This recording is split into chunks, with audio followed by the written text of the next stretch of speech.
Olá, estão gostando da série de programas com o Dr. Rodrigo, que simplesmente está nos esclarecendo tantas coisas e mal começamos, porque ele é um poço de conhecimento, né? E a gente vai usar e abusar. Dessa vez eu falei para ele, vem cá, nós vamos gravar um monte de programas quando você for ao estúdio. Então, o Dr. Rodrigo Bueno de Moraes, que é cirurgião dentista, uma prática clínica. Gente, ele tem um quarto de século, pensou já nisso? Exatamente. Ele tem um quarto de século de experiência clínica.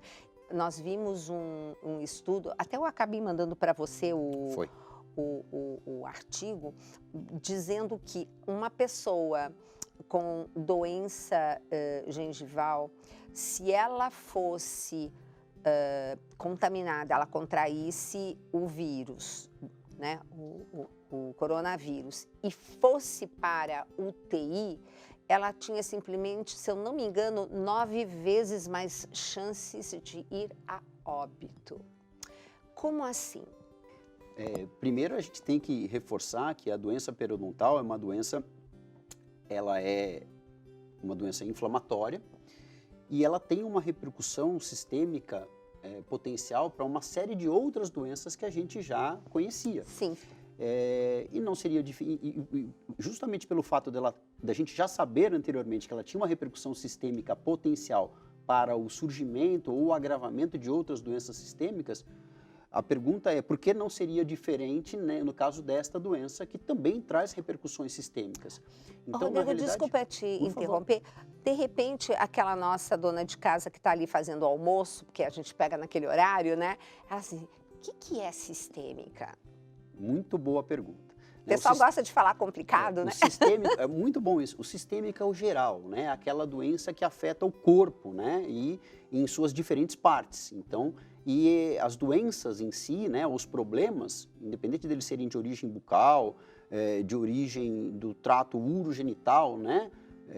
Ou sejam de outras fontes, do ouvido, às vezes doenças da pele, elas têm uma relação entre elas. Exato. Né? A doença periodontal, que é a doença das gengivas, ela, quando ela reage com o seu organismo no sentido de gerar a destruição do osso, já na evolução da fase da periodontite, eu comparo muito aquilo com aquela guerra que a gente vê em filme de guerra, né? Aquela guerra de, quando termina a guerra, você vê lá o soldado queimado, capacete, aquela cena sempre muito triste, na bandeira queimada. Isso. Né? E sempre tem um bendito de um cachorrinho que está andando ali procurando o que ele pode aproveitar daquilo, né? Essa cena tétrica.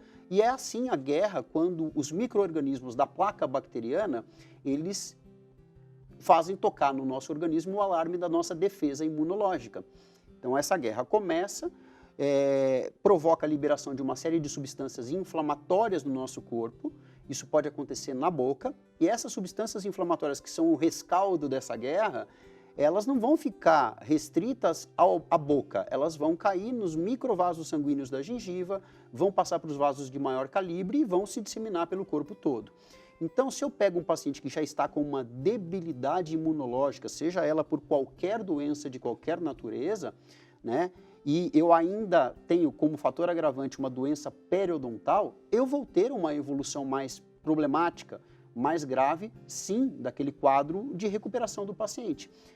Por quê? Porque os micro-organismos podem cair na corrente circulatória, mas principalmente as substâncias inflamatórias geradas pela guerra entre os micro-organismos da boca com as nossas defesas, soltam isso como rescaldo. E isso tudo vai fazendo muito mal, vai fragilizando o seu corpo, vai deixando o seu corpo com uma defesa mais limitada frente a qualquer recuperação desejada.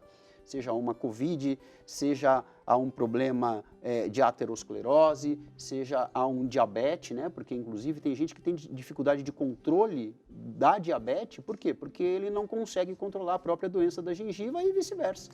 Exato, inclusive eu acho que seria assim, muito interessante fazermos depois, Rodrigo, uma pauta exatamente sobre o paciente com diabetes. Eu queria só dizer para vocês o seguinte, o Dr. Roque, ele não vai autorizar um paciente dele para uma mesa cirúrgica sem antes passar pelo dentista. Isso é um detalhe muito importante e cada vez mais, até por iniciativas como a do próprio Dr. Roque, que é um pioneiro nesse tema, né? E eu falo até com muita alegria, porque há alguns anos atrás, eu tive a felicidade de escrever junto com o Dr. Roque um capítulo de um livro intitulado Cardiologia e Odontologia, falando das relações justamente para médicos e para profissionais de odontologia.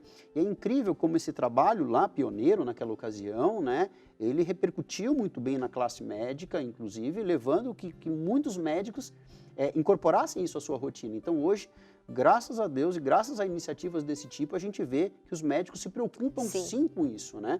Eu vou fazer uma intervenção, eu quero reduzir o risco. Porque se eu tenho um reservatório bucal menor, só para explicar, doutora Gisela, tem alguns estudos que citam, por exemplo, que uma pessoa que tenha problemas periodontais de perda óssea, periodontites disseminadas por toda a cavidade bucal, elas teriam uma área de exposição equivalente a um antebraço de exposição à ferida aberta, ou seja, ou a palma de uma mão aberta.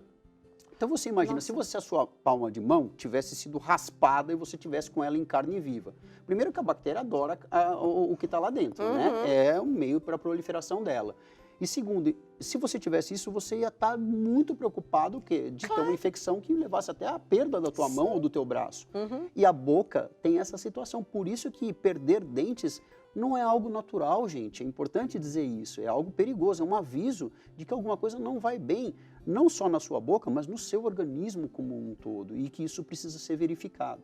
Se eu tenho uma gengivite ou uma periodontite, vou estar, digamos assim, de repente contrair o vírus, o coronavírus, eu vou ter um prognóstico não tão favorável quanto uma pessoa que não teve.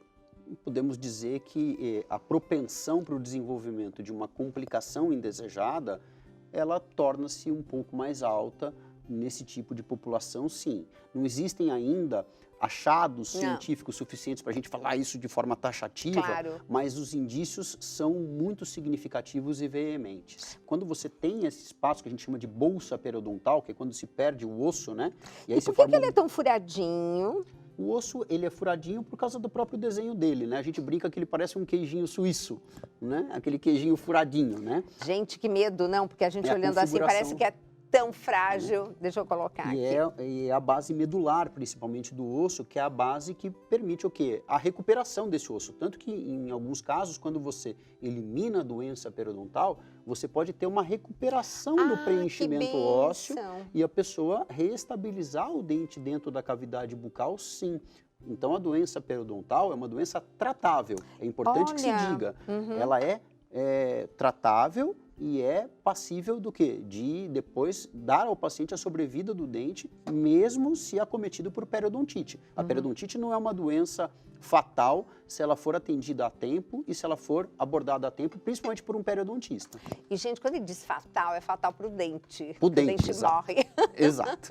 Mas, gente, olha, dente é algo assim que a gente tem que aprender a valorizar. Bom, Rodrigo, está acabando já o nosso programa, então vai ficar a dica. De novo, sangrou a gengiva, procura o dentista. Não sangrou a gengiva, põe na folhinha. Daqui 6 meses eu tenho, porque a gente esquece, o tempo passa assim. Então põe na folhinha, daqui 6 meses tenho que ir ao dentista. Tá? Isso tem que ser rotina, que nem você vai todo ano ao ginecologista, todo ano você faz sua mamografia, você tem que ir de 6 em 6 meses ao dentista, por favor. Eu acho que essa ficou a dica do programa, né? Perfeito, perfeito. É a dica. É a dica. Então, gente, é a dica do Mais Saúde de hoje. Um beijo grande e se você não assistiu ainda os outros programas com o doutor Rodrigo, nós temos no Canção Nova Play, né? E eu quero aproveitar e mandar um beijo para Portugal, né? Os nossos irmãos portugueses que nos assistem, né? E convidar a estar mandando um e-mail aqui para nós no tvcn.saopaulo@cançãonova.com. Então é tvcn.saopaulo@cançãonova.com. Mande sua pergunta, tem dúvidas? Dr. Rodrigo, depois ele volta aqui para responder. Um beijo grande e até o próximo programa.